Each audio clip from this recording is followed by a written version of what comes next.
JetBlue pilot who had a mid-flight meltdown and screamed about terrorists was going through a brief psychotic disorder because of a lack of sleep.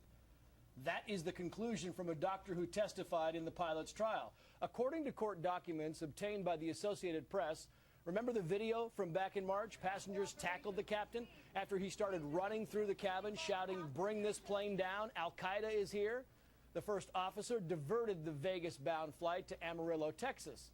According to these new court documents, the doctor said that sleep deprivation helped trigger the pilot's disorder, which lasted a week after the meltdown. But a JetBlue spokeswoman said the pilot had 17 hours off before that flight and an entire weekend off just before the 17 hours.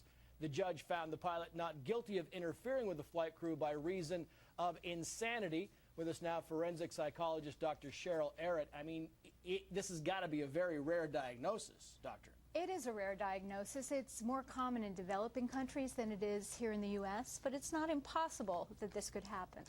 Yeah, but you think, come on, this guy ran through the aisle saying Al-Qaeda's coming, bring down this plane, and we're supposed to believe, well, you know what, he just didn't get enough sleep last night. Well, that's an interesting point, because if he were in a chronic state of sleep deprivation, sleeping in those crash pads or not really following the airline rules of how much sleep to get, it's possible he might have been one bad night's sleep away from really losing it. I just want to, if I can, Doctor, bring in Jeffrey Gold and Randy Zellin, our legal team, on this. And Randy, my question to you, I guess, would be, you know, we talked about this flight. It was 3407 that killed 50 people a few years ago in Buffalo, and really the cause of that was not enough sleep for pilots. This is apparently becoming a major deal for the airline industry, and I can see lawsuits flying. Well, it's a very interesting thing, because I've been thinking about that as I'm sitting here, and it suddenly dawns on me. If JetBlue's biggest concern was, hey, is there going to be evidence that we knew or we should have known that there was something wrong with this guy, that he would have a screw break loose?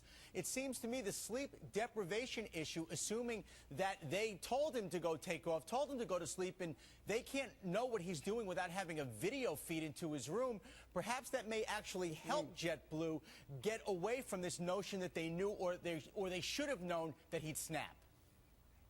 But you look at pilots in the Air France crash, Dr. Arrett, and pilots need to make split-second decisions. And so this whole thing where they're not getting enough sleep from a doctor's perspective has got to be kind of interesting.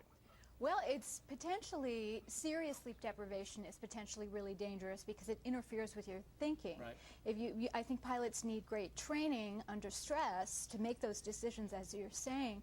But this guy really did lose it. I'm convinced he really did have a psychotic episode. I'm just not sure exactly what caused or precipitated it. Jeffrey, can I get the last word from you on this? What are your thoughts? I think this was a dog and pony show. I think that the government in this case wanted this to go away. It wasn't publicized that there'll be a trial. It was a judge that made the determination. And I think in the end this helps JetBlue, as Randy said. I think he's a nut, but I don't think it was temporary insanity.